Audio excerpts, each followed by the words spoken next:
tapi berperang secara betul-betul fisik perang, ya. Sehingga orang mengatakan, dan itu ada ayat-ayatnya, kata-katanya ya. Nanti tolong Anda jelaskan. Ada ayat-ayatnya, artinya itu diakui oleh Al-Quran sendiri, atau bahkan ada perintah dari Tuhan sendiri bagi orang Islam untuk berperang. Nah, ini kemudian seringkali kemudian dibandingkan dengan agama lain. Misalnya saja dengan Kristen, kan. Kristen itu, ya apakah Tuhan Yesus kalau dalam pandangan orang Kristen, atau bagi kami orang Islam itu kan menganggap ya dia nabi, tapi nabi yang betul-betul datang dari bawah, bukan perang dia. Dia itu adalah seorang, mungkin zaman sekarang lebih ke LSM gitu kali ya. Bergerak di tengah masyarakat, membangun kesadaran masyarakat, bahkan dia punya prinsip kalau kamu dipukul pipi kiri, kasih pipi kanan atau kebalik ya.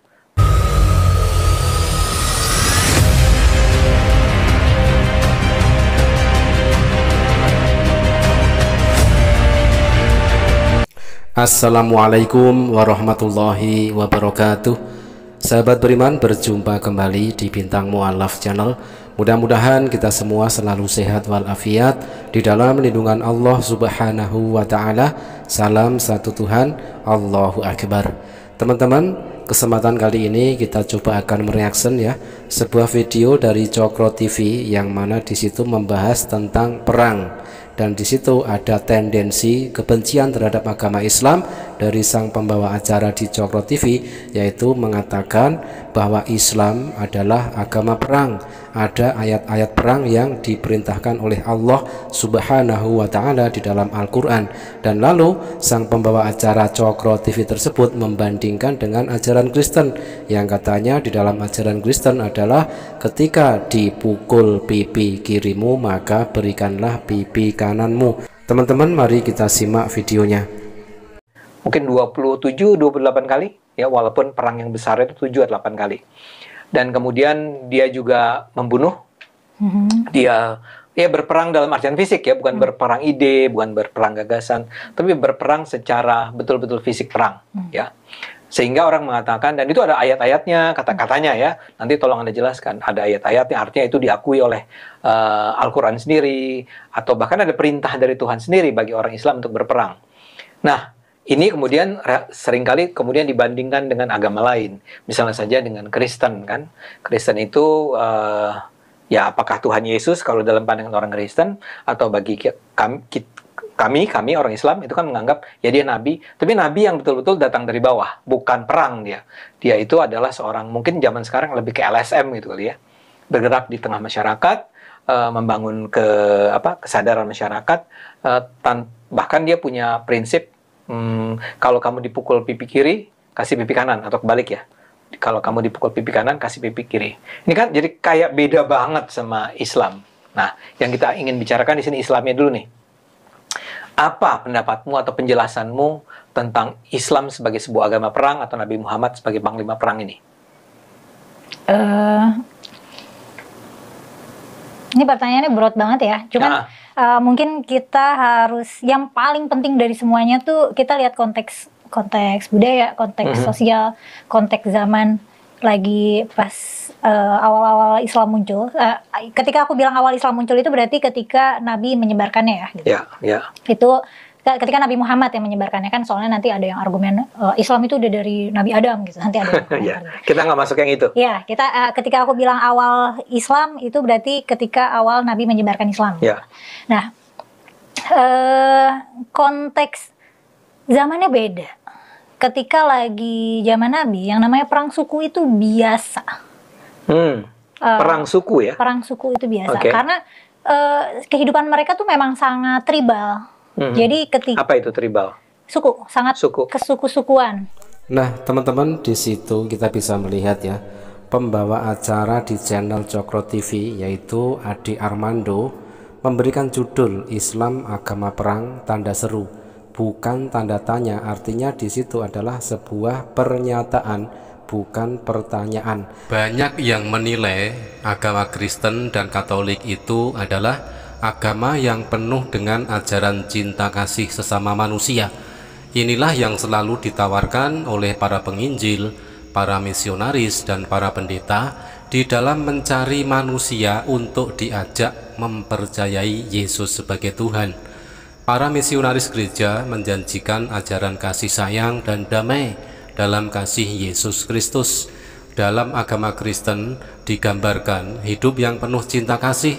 Banyak yang menilai bahwa agama Kristen mengajarkan kebaikan sebagaimana agama lainnya. Sebetulnya untuk mengetahui apakah ajaran agama itu baik atau buruk, kita tidak boleh mudah percaya dengan apa yang disampaikan oleh para misionaris, para penginjil, para pendeta di gereja, atau di dalam khotbah di televisi. Untuk menilai ajaran agama, mari kita lihat kitab suci yang menjadi panduan seseorang di dalam menjalankan agamanya tersebut. Ternyata teman-teman, banyak sekali terdapat ayat-ayat kejam dan sadis di dalam Bible ya. Misalkan kita akan tengok di dalam Ulangan 13 nomor 15, maka bunuhlah dengan mata pedang penduduk kota itu, dan tumpaslah dengan mata pedang kota itu serta segala isinya dan hewannya. Yosua 6 nomor 21, mereka menumpas dengan mata pedang segala sesuatu yang di dalam kota itu, baik laki-laki maupun perempuan, baik tua maupun muda, sampai kepada lembu, domba, dan keledai. Di dalam Yosua 8 nomor 24, segera sesudah orang Israel selesai membunuh seluruh penduduk kota Ai di padang terbuka kemana orang Israel mengejar mereka, dan orang-orang ini semuanya tewas oleh mata pedang sampai orang yang penghabisan. Yosua 10 nomor 28, pada hari itu Yosua merebut Makeda dan kota itu dipukulnya dengan mata pedang, juga rajanya, kota itu dan semua makhluk yang ada di dalamnya ditumpasnya, tidak ada seorang pun yang dibiarkannya lolos. Yosua 10 nomor 35, kota itu direbut mereka pada hari itu juga dan dipukul dengan mata pedang, semua makhluk yang ada di dalamnya ditumpasnya pada hari itu. Yosua 11 nomor 14, segala barang dari kota-kota itu serta ternaknya telah dijarah orang Israel, tetapi manusia semuanya dibunuh mereka dengan mata pedang, sehingga orang-orang itu dipunahkan mereka, tidak ada yang ditinggalkan hidup dari semua yang bernafas. 1 Samuel 22 nomor 19, juga penduduk Nob, kota imam itu, dibunuh raja dengan mata pedang, laki-laki maupun perempuan, kanak-kanak maupun anak yang menyusu, pula lembu, keledai, dan domba dibunuhnya dengan mata pedang.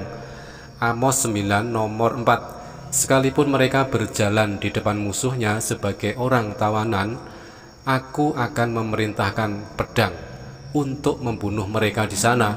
Aku akan mengarahkan mataku kepada mereka untuk kecelakaan dan bukan untuk keberuntungan mereka. Yeremia 51 nomor 40, aku akan merebahkan mereka untuk dibantai seperti anak-anak kambing, seperti domba-domba jantan dan kambing-kambing jantan. Nah, mengapa di dalam kitab suci kepunyaan orang Kristen penuh dengan kekerasan, pembantaian, dan pembunuhan semua yang bernyawa? Ternyata isi di dalam perjanjian lama sangatlah mengerikan. Hal ini selalu dirahasiakan oleh para pastor, para pendeta. Para pendeta dan para pastor, juga para misionaris, takut para jemaat tahu akan ajaran sebenarnya yang terdapat di dalam Bible mereka. Kini terbukti sudah ya bahwa ajaran cinta kasih dan damai di dalam Kristen jelas bertolak belakang dengan ayat-ayat yang ada di dalam Bible-nya sendiri.